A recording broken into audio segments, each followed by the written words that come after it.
So today we're going to talk deployment, and we're going to start with deployment to a cloud service called Heroku. Heroku started its life being a cloud service for simply Rails deployment, and it is now a cloud service that supports deployment of a bunch of different platforms. You can deploy PHP on it. You can deploy like static, just like client only or JavaScript only front ends on it as well. Today we're going to look how we do this with Rails, and I've started behind the scenes here a new Rails app. So I'll just scaffold up a really quick Rails app, and we will then deploy that app to the system. And there's just going to be a few tweaks that we need to do to support the Heroku infrastructure. And so Heroku itself runs on top of Amazon Web Services, and the database that they provide to you is Postgres, whereas the default database that we are working with Rails is SQLite. And so we're going to do a little bit of just config work to set it up so that in development mode on our own machines, we'll continue to use SQLite, but when we deploy, the app will be configured for Postgres. So we don't have to, we could go and run Postgres locally and have sort of what's called dev prod parity, where your development environment matches your production environment, but we're going to switch it up a little bit and keep SQLite on the dev side of things.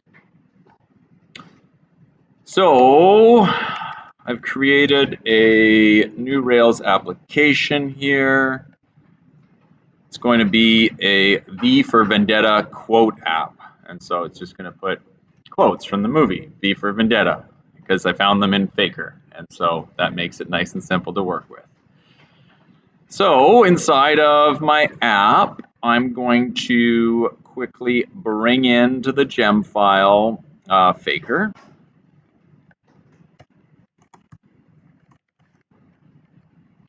And bring it into my bundle. And then I'm going to go to the command line, and I will say what? I will do a Rails scaffold quote, and a quote is going to have some text-based content, and that's that. That's all I need, right? Yeah.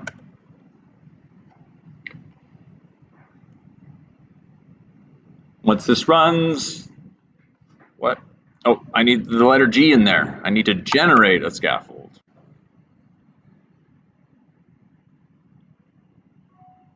And once this runs, I'll migrate that so that we get the quotes database table. So Rails DB migrate. And while that's running, I will go open up my seed script. And I will go over here and I will look up my Faker gem. And I will find movies and V for Vendetta. And I want the quotes specifically.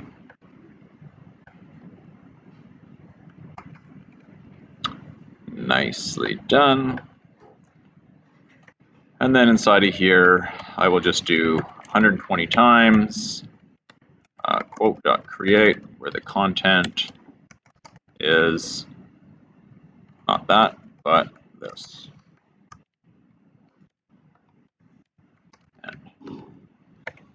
And then just to make sure it worked, I'll say generated quote.count quotes. But don't you like end? You got it, thanks. Perfect. Rails DB seed.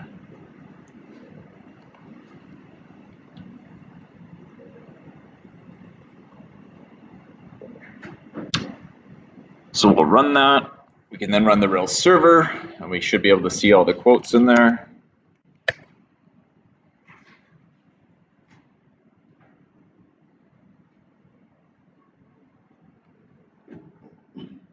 Whoa. Something exploded way up top here.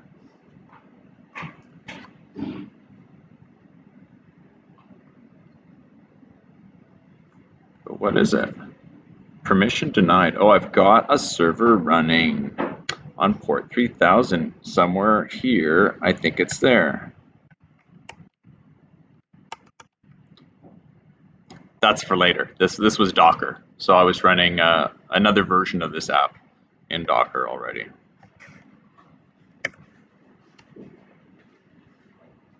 So let's see if this works a little bit better. Yeah, that's better. So back to here, localhost / quotes.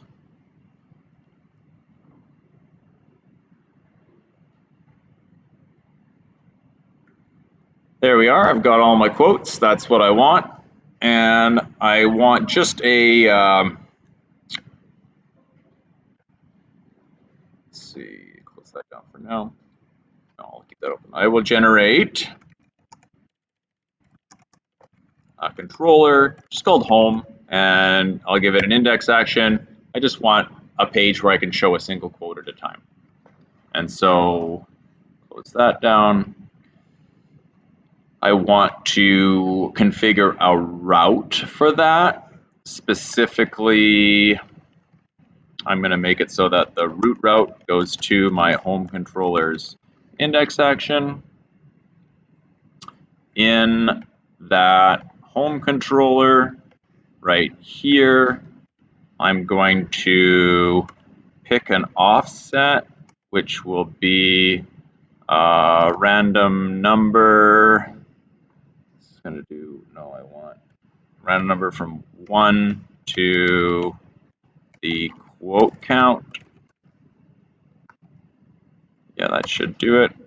And then I'm going to pick the quote by going to quote with an offset of the offset that I picked above, and then a limit of 1. Sounds about right. I don't have to worry about 0-based index here because we're doing 1-based. So that should do us. And then I need a view so that I can actually display this quote. And so here is my view. I'm going to say V for vendetta quotes. And inside of a paragraph tag, I will say quote paragraph. And if I go to the home page, oh, quote.content.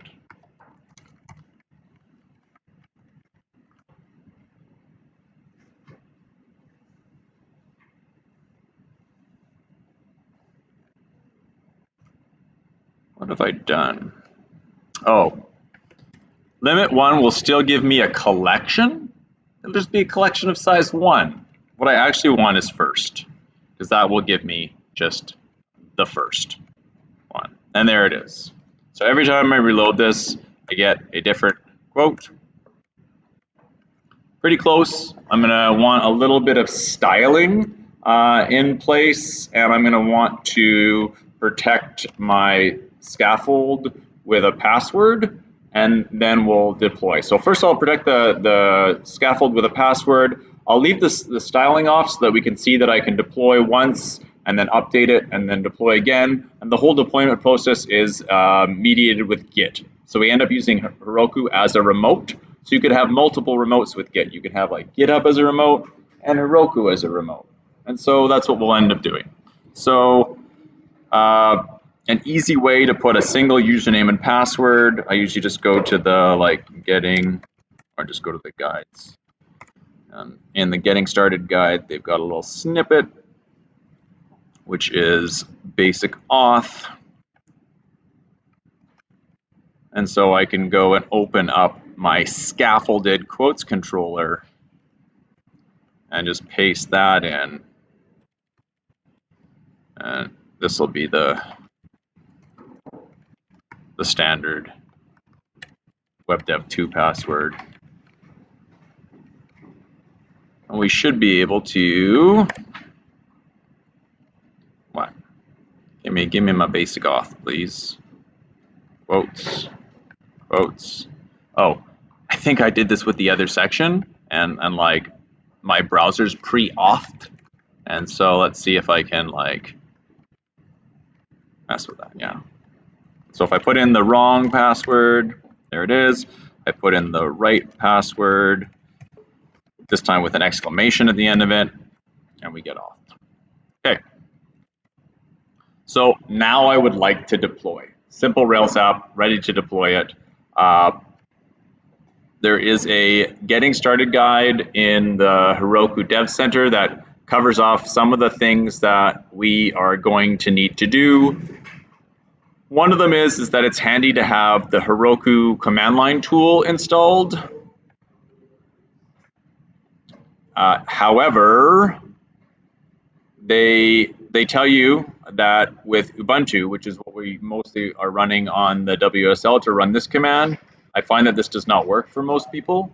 And so if we scroll further down, there is this right here. And we can paste this into our terminal and run it.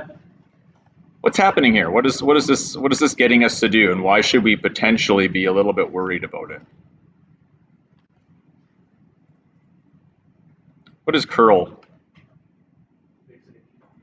So we're HTTPing request, and then we're piping it to bash. So what are we doing here? We're running a script from the internet, which is not necessarily a safe thing to do. I trust Heroku, but hey, they could have been hacked, right? So this is a very common way that people online get you to install things in Linux-based environments.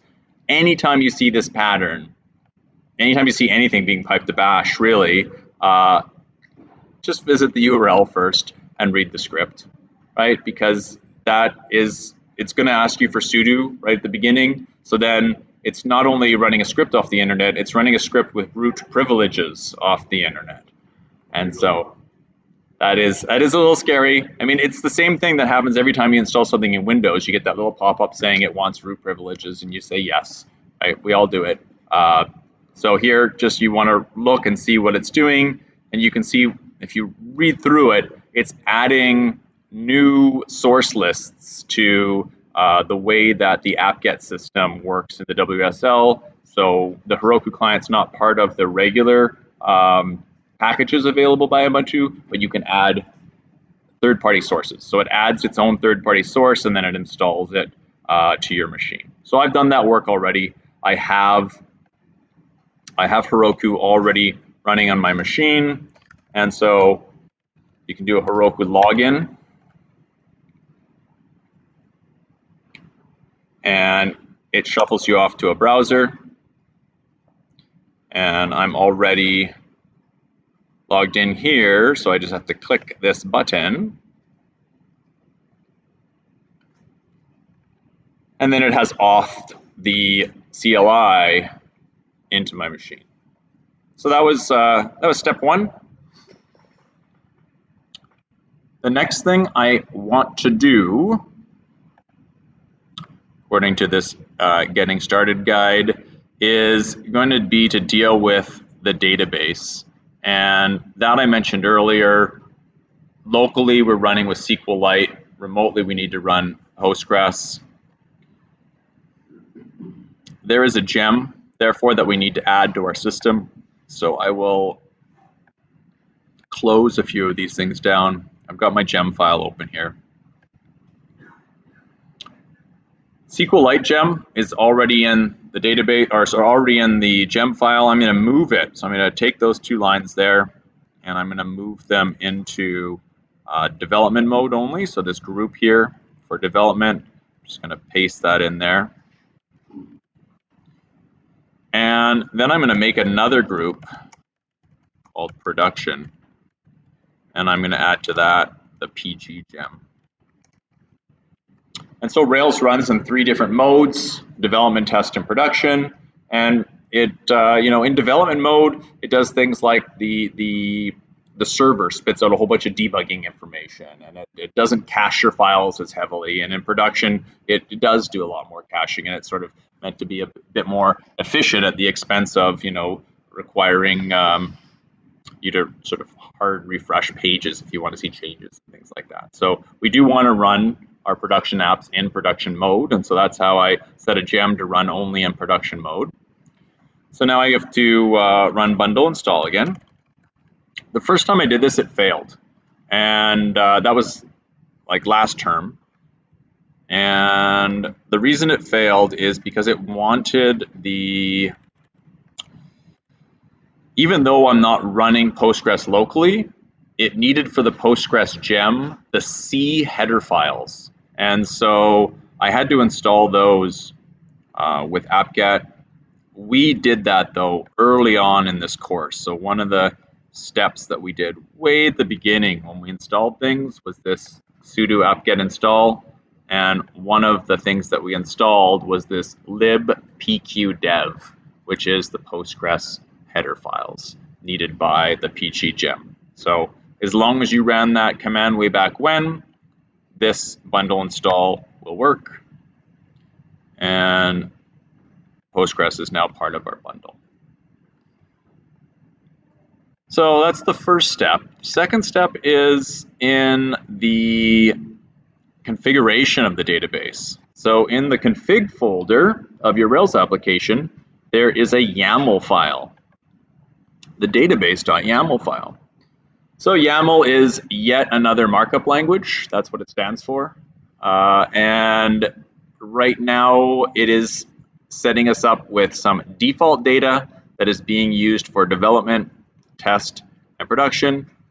YAML looks a little bit like JSON. It's different in that you don't use curly braces. It's white space sensitive like Python is, and so anything indented below something else is sort of hierarchically belongs to it.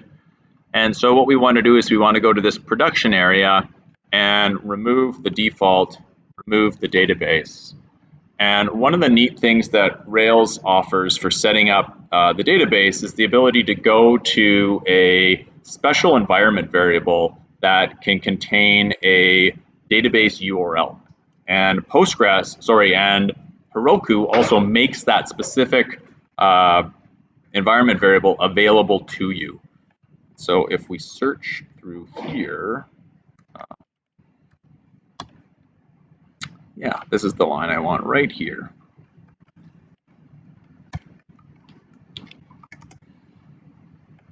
In Rails, we can use this env hash to hit the OS's environment variables, and Heroku is going to make available to us a database URL that it's going to look something along the lines of this. It's going to look something like Postgres :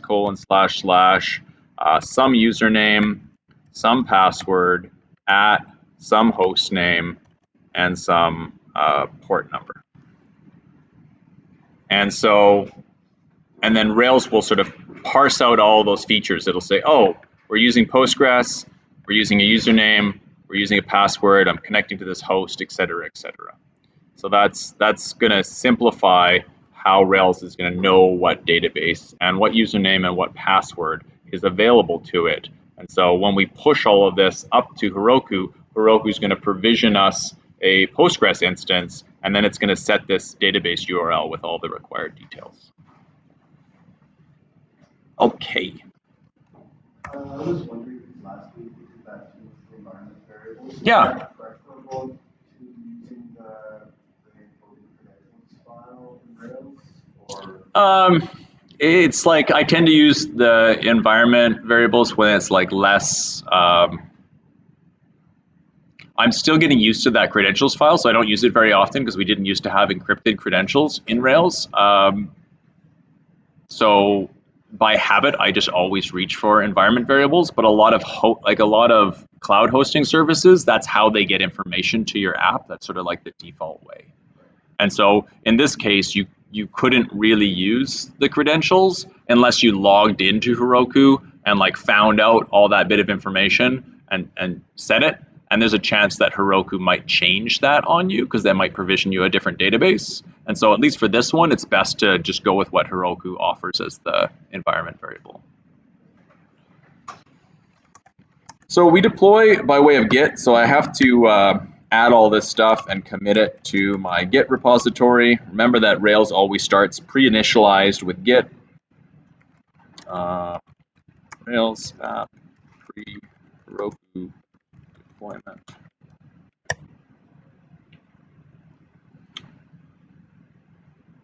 And I think I've done all the things I need to do to get this up and running on Heroku. We're still going to have to like create and migrate the database once we get it up onto Heroku, but that happens next. So I'm going to run this Heroku Create command. If I run Heroku Create all on its own, it's going to create me some random subdomain at herokuapp.com. But I can also, I believe, Heroku help create. I can also request a particular name. Heroku apps create example. Heroku apps create. And then I can create like something at herokuapp.com. The problem is that like this herokuapp.com is one big namespace where like anyone can create like free tier URLs on that subdomain. So you have to pick something fairly unique. Otherwise, it might already be taken. So I'll say like quotes for vendetta. Highly doubtful that someone already has that. It looks good. So I've got a URL now. This is where my app is going to be deployed. It's just waiting for deployment. And what has happened here locally is if I do a git remote -v, I have a remote now called Heroku. So normally we're used to seeing a remote called Origin, which is GitHub, and we could have one of those as well. So Git is a distributed version control system, so you can have as many remotes as you want. And normally when we push up to GitHub, we do a git push origin master. Well, now we're going to do a git push Heroku master.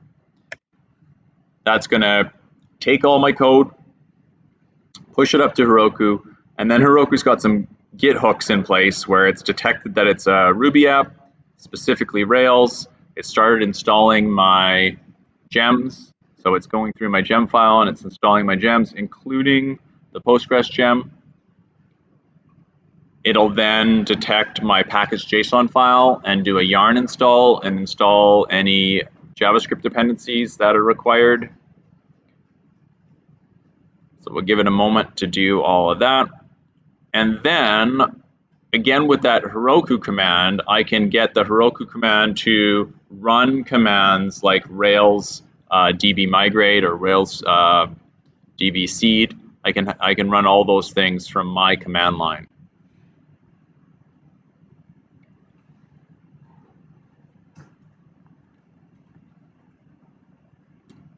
While we wait for that to happen, I'm going to show you another service, which is Netlify. This is a much newer service than Heroku, and it's a very nice companion piece. Netlify doesn't do back-end deployment. It is for deploying like either static sites that are just like HTML and CSS, or those that have like JavaScript in them. So if you're building a Vue app that's not Vue embedded within Rails, but like Vue that's completely separated out as its own repository, you can deploy to Netlify for free on their free tier. And it's really, really slick. You can point it to a particular GitHub repo, and anytime you push to a specific branch on that repo, it'll detect that. It'll automatically pull in your code. It will run any bundling or transpiling steps that are required in your code, and then it'll put it up online for you. And so this is how I deployed sort of my version of the project that I built last year. So it's like Netlify on the front end, and it's Heroku on the back end. It takes a while to get going because Netlify is quite fast, but the Heroku app goes to sleep. So on the Heroku free plan, after 30 minutes of inactivity, it puts your app to sleep, and then the next person that visits the app has to pay the cost of waking it up. And so the free plan at Heroku is not ideal for something like a commercial thing, but Netlify is nice and fast. So I really like both of those services. This one is still installing over here. You can peek behind the scenes at Heroku and see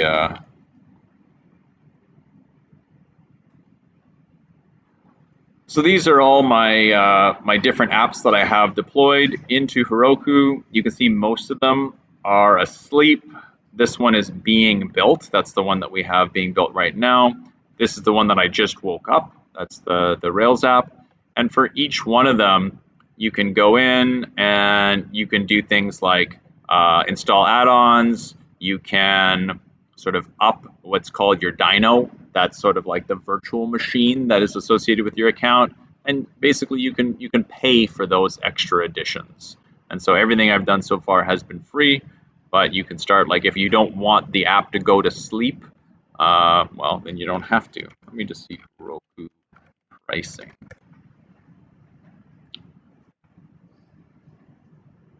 As I mentioned earlier, Heroku is built on top of Amazon Web Services, so you do pay a bit of a premium because they're paying Amazon and you're paying Heroku. You're paying the premium for sort of ease of use.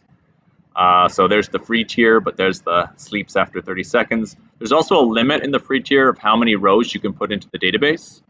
And then there's hobby. It never goes to sleep, $7 a month.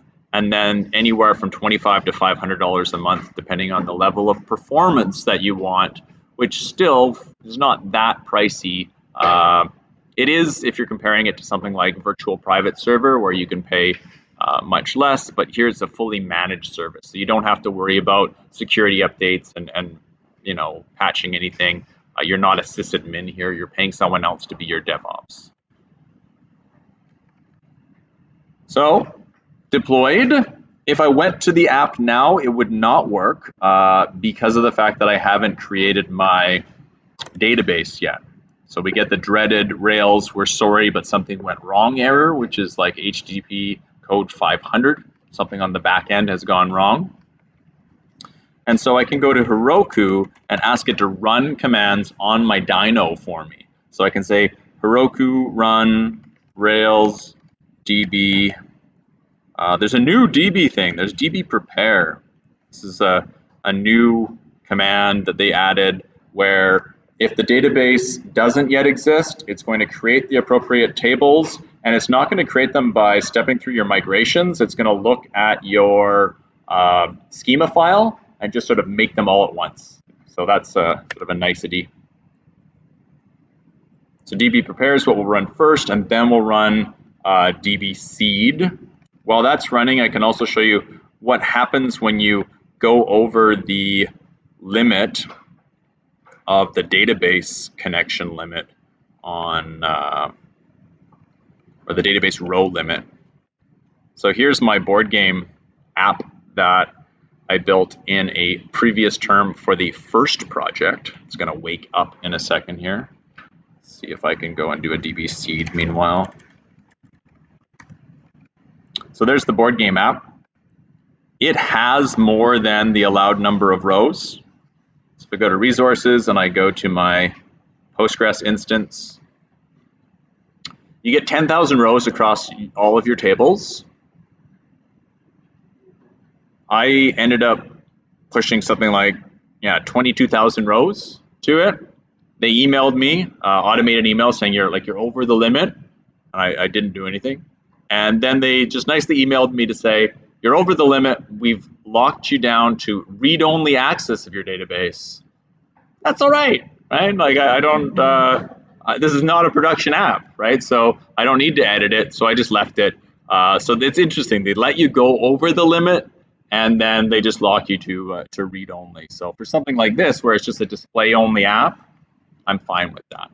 So that worked out nicely. Here's all of the seed script, adding the like 120 different quotes to my application. And so I should be able to go back to the app itself, and it is deployed. And just like we did locally, if I tried to go to /quotes, we get that password prompt, right? So I could log in if I wanted to do some editing here. If I don't provide the correct password, I'm just locked out. So that's the initial deploy. Any questions or comments on the sort of the range of things that I sort of did to get to this point, or anything that I've mentioned up to this point? Yeah.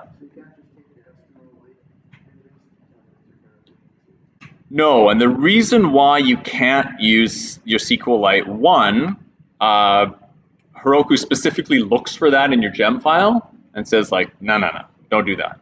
And the reason why they're doing that is because the way that the Heroku dynos work is that they want to consider their file system to be immutable, meaning that like every time you redeploy your app, they wipe the file system. And the SQLite is a file in your file system. So you would lose it with every deploy. And to prevent you from doing that, they actually just look in your gem file, and if they see SQLite in there, they just don't allow the deployment to go forward.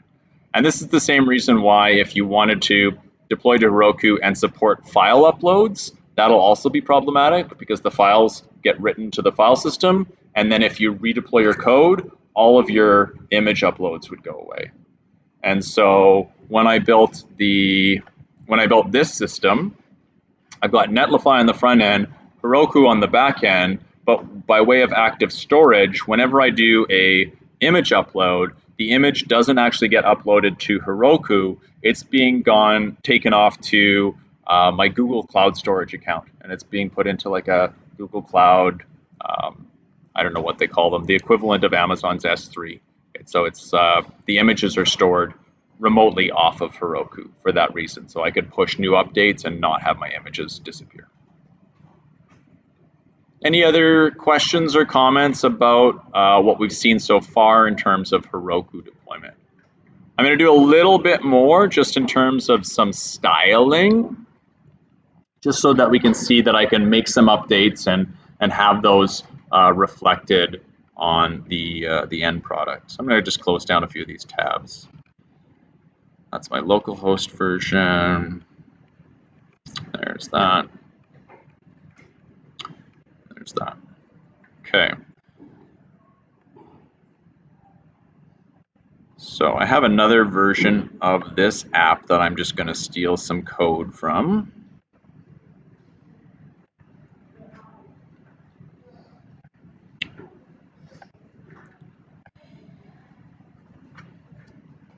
So I want to edit a few files. One of them is going to be the index. One of them is going to be the application layout. And also one of them is going to be a style sheet. I think I want to change 2 style sheets. Okay. And I want the equivalent files from this app over here.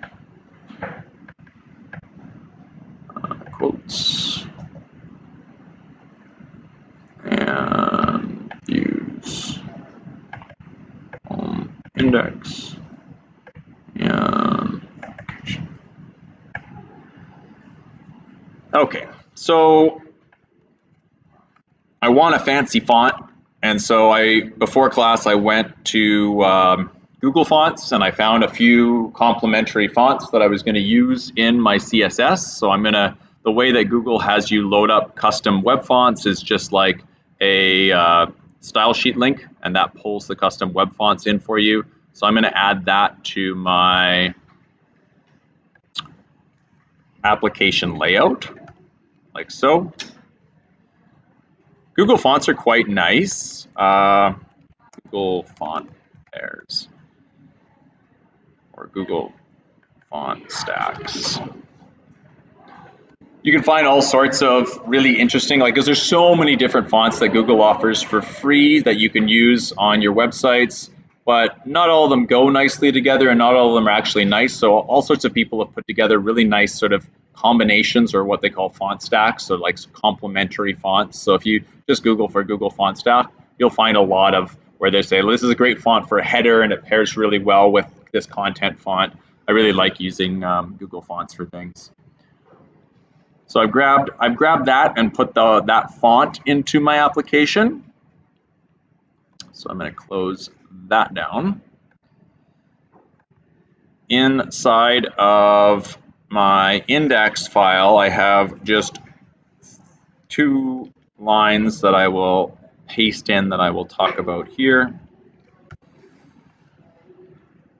One of them is just a paragraph that has a class of small, and it's just an attribution to a link to Wikipedia for the film. The other one is a link to say next quote that just loops back to the root path. So that like every time you click it, it's going to reload the root. But a weird thing was happening in that when I had that in there, I would click it and I would see this weird sort of glitch on the page where it would show the quote and then take it away and then show it again. And it was like Rails's turbo links was getting like weirded out. Turbo links is what sort of overrides every link that you click in a Rails application, and it tries to cache the page it's last visited. And so it was like, oh, you just want back to the root path?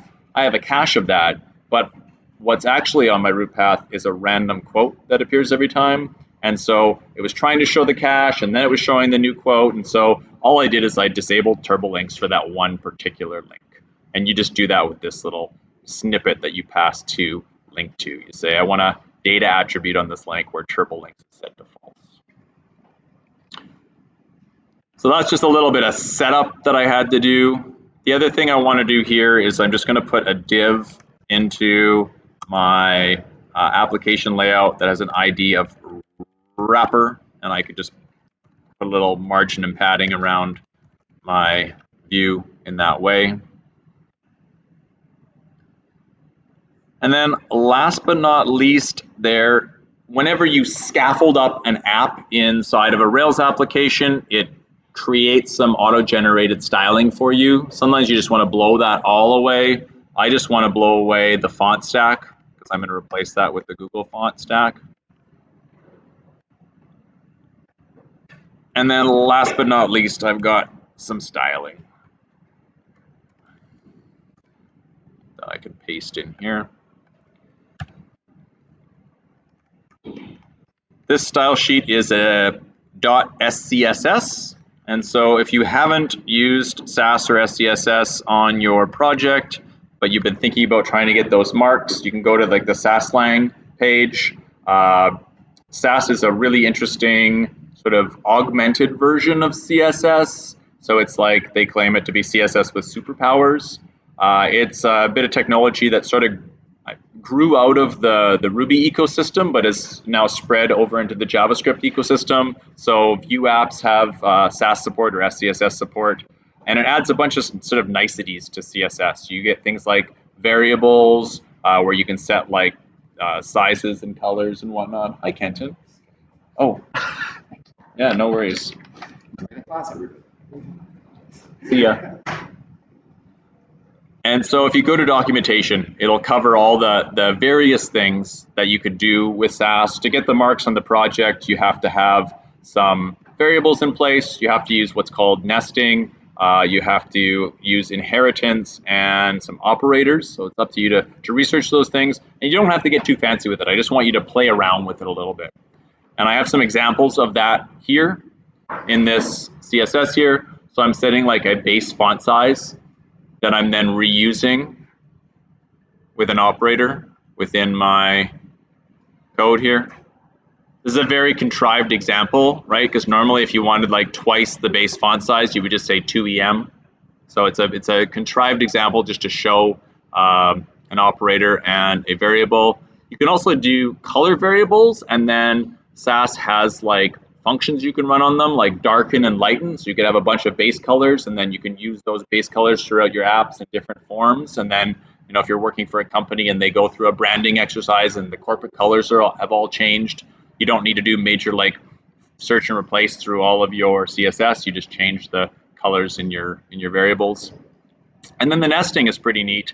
In HTML, hierarchically, we nest our tags, but to target those in CSS, we target them by saying like, I want, like in the body, inside of wrapper, I want the paragraph tag with a class of small. That's how I would sort of target that directly if I wanted to be very specific. In SCSS, you actually put the rules inside of other rules, right? So here's the rules for body. Here's the rules for the wrapper that happens to be inside a body. Here's the rules for paragraphs that are inside of a wrapper, inside of a body. And here's the rules for like paragraphs that have a small class, they're inside of a wrapper that have side of a body. So your rules end up matching the hierarchy in the same way as the tags. And so there I am also using the fonts from my Google font stack. And so with those things in place on localhost, I get this. I can click my next quote button to see the next quotes. Of course, that hasn't changed up online yet. And so I have to add these to my Git repository and push them back up. And one of the things you'll think about in this process is like, hey, like SCSS is not something that the browsers actually support. It's something that needs to be like transpiled. And so Rails in development mode transpiles it on the fly for us. In production mode, you have to do what's called preparing your or pre-compiling your assets. But Heroku does that automatically for you on push. So on push, it's going to detect that I've got some SCSS in my code. It's going to transpile that to regular old CSS, and it's just going to make that as a static file that then can be loaded up by browsers and understood. So if I go here and I add, and I say improved styles for the production site, I git push Heroku master. This same process is going to happen. It doesn't have to go through the bundle install step because it caches that part for you unless you've changed your gem file. And so that goes quickly. Yarn, I think it has to do most of that. We'll see how much of the yarn install it has to do. But this is the sort of one of the crucial things. This is the preparing the Rails asset pipeline, and that's the step that's going to transpile the CSS or the Sass into the CSS. So there's my yarn step. There's the JavaScript assets getting written.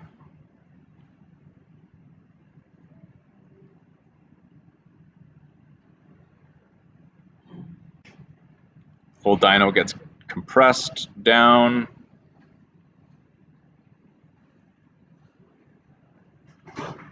Ends up as like almost 90 megs.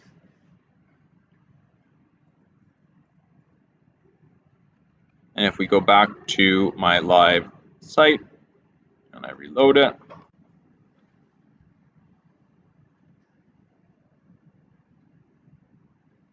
all my styles are there. I've updated my app. The changes I made to not only the styling but also the views, they're all reflected because they were all captured in the last commit and pushed up to Heroku.